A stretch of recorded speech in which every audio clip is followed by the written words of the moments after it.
Okay, so today's lesson is going to be on taking antiderivatives. So, first things first, you have to ask yourself, what is an antiderivative? Okay, so, from previous videos, and at this point in time, you should definitely know what a derivative is. But what is an antiderivative? So, simply to put it, it is the reverse of a derivative. So, to put this into perspective, if you have a displacement, like at some point when we took the derivative of it, we were differentiating this, and we were moving to some other point, and when we took that derivative, that gave us that velocity over that distance we had traveled. Right? It gave us the rate at which we traveled over that distance. So, another way to put it is an antiderivative can take you from a rate to an amount. So let's say you had a water tank, filling up with water, and it's a bunch of water's pouring at the bottom. But you know the rate at which it's losing it, but you want to know the final amount. Well, you take the antiderivative of that rate, and that gives you the final amount that was in there. Or bacterial growth, for example. If you know at the growth rate of the bacteria, you can find out the initial amount of the bacteria that you had. My favorite one, because I study physics more specifically, is when you have a volume. So if you have a sphere, and that's not a very good 3D object, but if you have some sphere, some volume, equals 4 over 3 pi r cubed. Alright.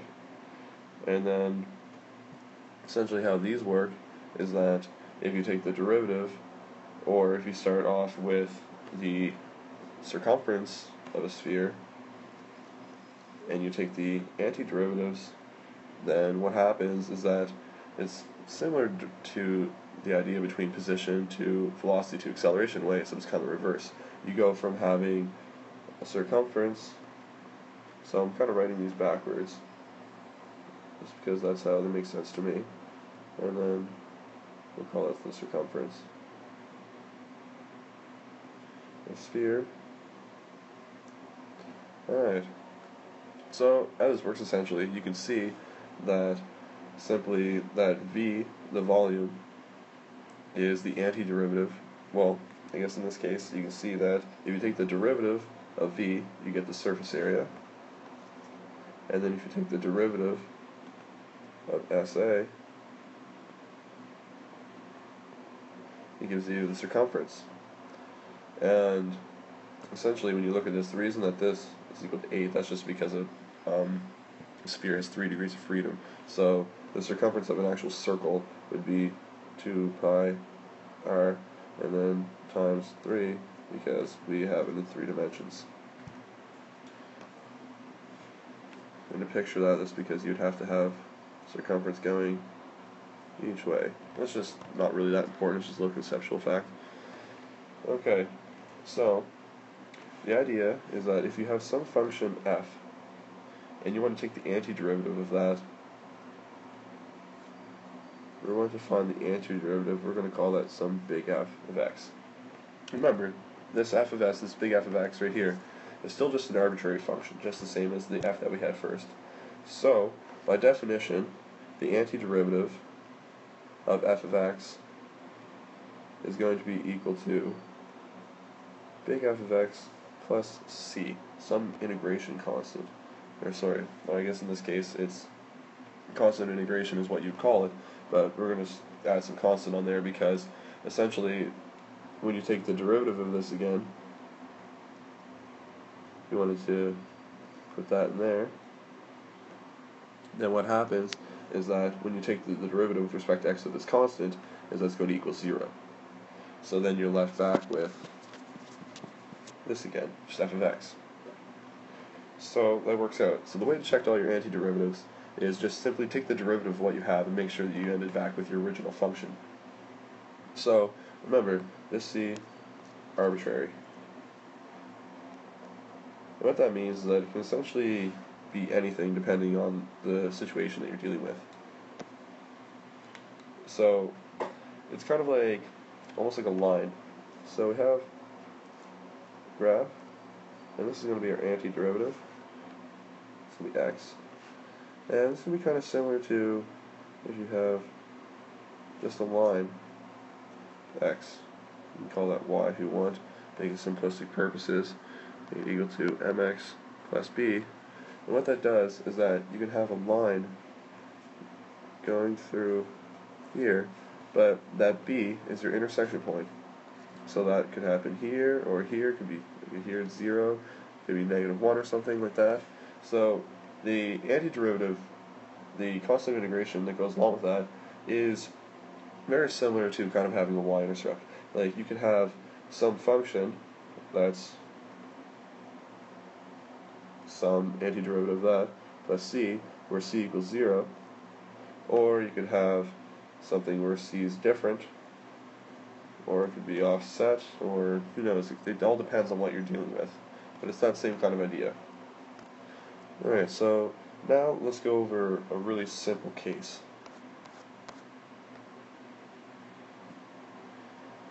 So let's start off with some function f of x equals x minus 2, and okay, so we want to know what the antiderivative of this is. Okay, so how to actually solve for the antiderivative is going to be a little bit different, but the simplest way to do such is to put it into the power rule form. So in this case, we already have it in power rule form. So you have x to the power of 1, 2 to the power of 1. You know, pretty simple. In this case, x is the variable we're dealing with, so realistically this is multiplied by x to the power of 0. So this is very fundamental we're talking about here, and once you get good at these, you can skip these steps. You know, you'll start to see it as you go. And so rule 1 is that you have to add plus 1 to the exponents. And rule 2 is you want to divide the entire base of what you have now by the new exponent. Okay, so what we'll do here is that we have f of x, that way, big F of x is going to equal, so starting off with the first step, you have x1 plus 1, okay, and now you're going to have minus 2 x0 plus 1, which is going to equal x squared minus 2x1. And now you're going to divide by your new exponents. That's the second step. So now you have x2 over 2 minus 2x1 all divided by 1. And put this in a little bit simpler terms. That's what you're left with. Okay? And don't forget your constant, your arbitrary constant. You always have to have your arbitrary constant. Okay. Now, if you want to check this, you simply take the derivative.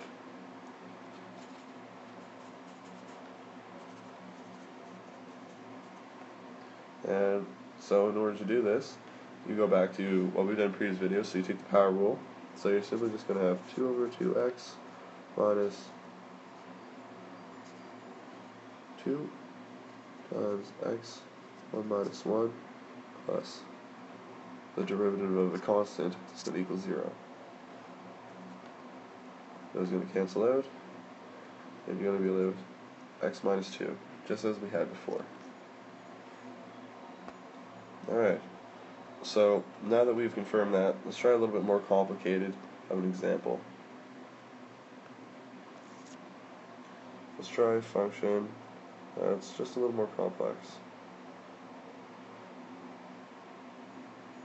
Oops.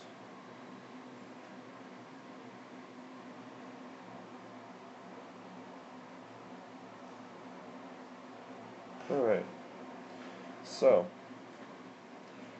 this is exactly the same kind of function that we would have dealt with before, and it may look a little bit more complicated at first because we have an extra term as well as a denominator. But it's really easy to deal with this because remember what our rules are is 1 we're going to put into the power rule, and then 2 we're going to divide by once we put into the next exponent. So what we want to do here is we want to put everything in terms of a power rule. So that's going to allow us to break up these terms. So you rewrite this so you can recognize it in a bit easier of a form. Then writing it in the power form, x to the power of 1/2 plus x minus x to the power of 1/2 plus x squared minus x to the power of 1/2. Okay. So, what this allows us to do is that it allows us to simplify this so that essentially we're just dealing with the exact same kind of question that we had up top, except now we have 3 terms instead of 2. So to simplify this, and just to save a bit of time, this is going to end up being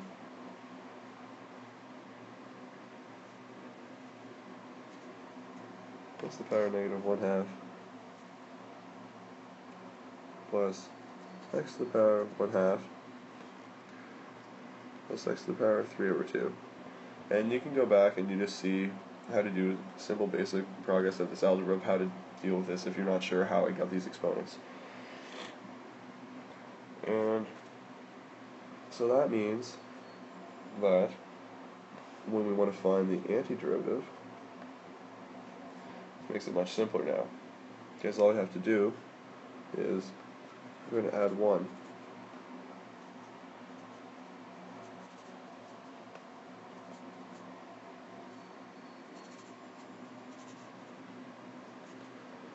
And this makes it much easier because you got to remember now, since we're dealing with factors here, we have to do least common denominators. So it's going to leave us with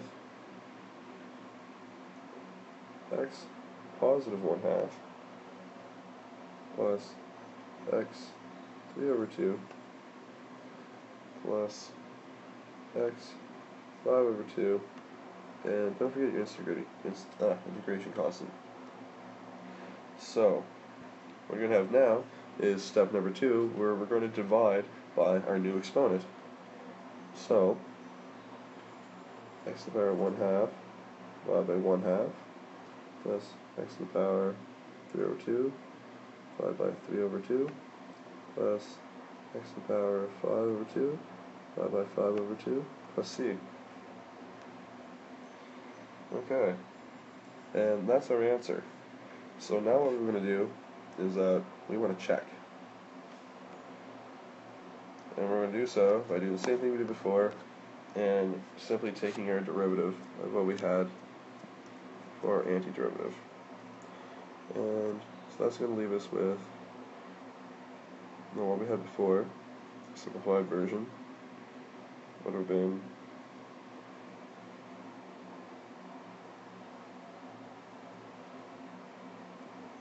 and I'm just going to do this up really quickly.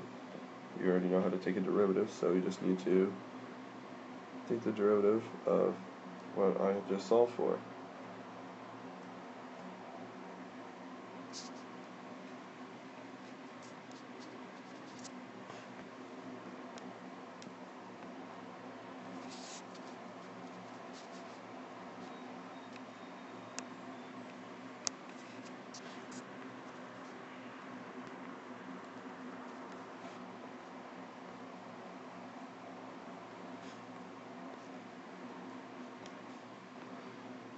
Alright, and that's going to leave you with x